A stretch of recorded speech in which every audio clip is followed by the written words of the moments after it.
In this video we're going to show how you can hide portions of your dialog component and make them visible only in response to a button click that displays the hidden portion in a pop-up window. So you can see here we have a simple dialog with the repeating section, and let's say we'd like to put a button over here that says show addresses, and then by default hide this section of the dialog, and then when the user clicks the button we'd like to show the addresses in a pop-up window.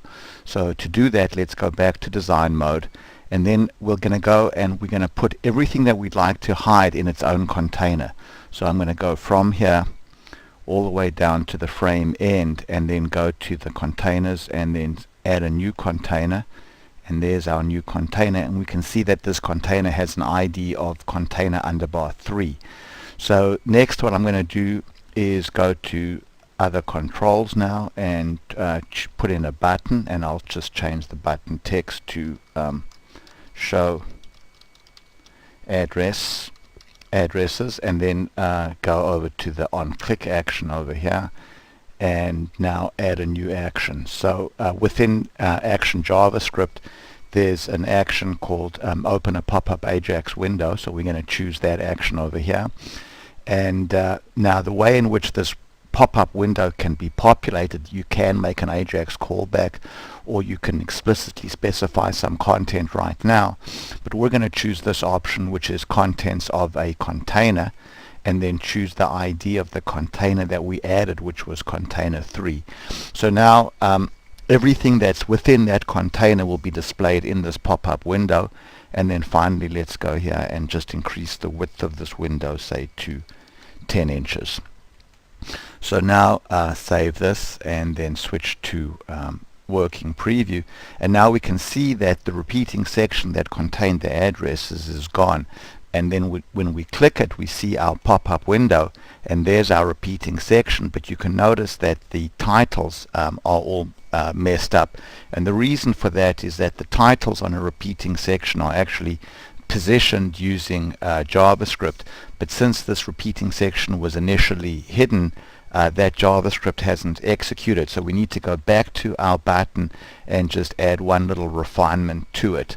So we're going to go back now to design mode and then add a new action here. We'll just add some inline JavaScript, and then we'll choose from the insert method, we'll choose prepare repeating section, and the repeating section ID was container underbar 2. So let's go here now and then save that.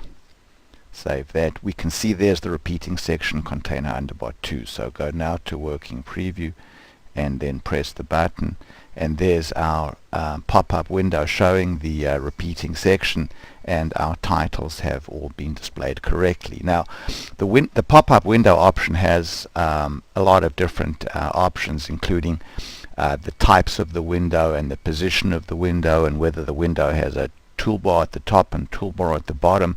And you can explore those easily yourself, but let's just quickly go and demonstrate, say, a different window style. So I'm going to go back now, edit this, and change this from a pop-up modal window to, say, just a drop-down window, which will then just drop down beneath the button that we just created. So let's go now and try that out. So switch to working preview and now click our button, and you can see there's our drop-down that has displayed directly below the button. Then if I click anywhere, the window goes away. So the ability to dynamically show content, portions of your dialog component in pop-up windows is a nice design tool that you can use, and I hope you found this interesting. Thanks very much.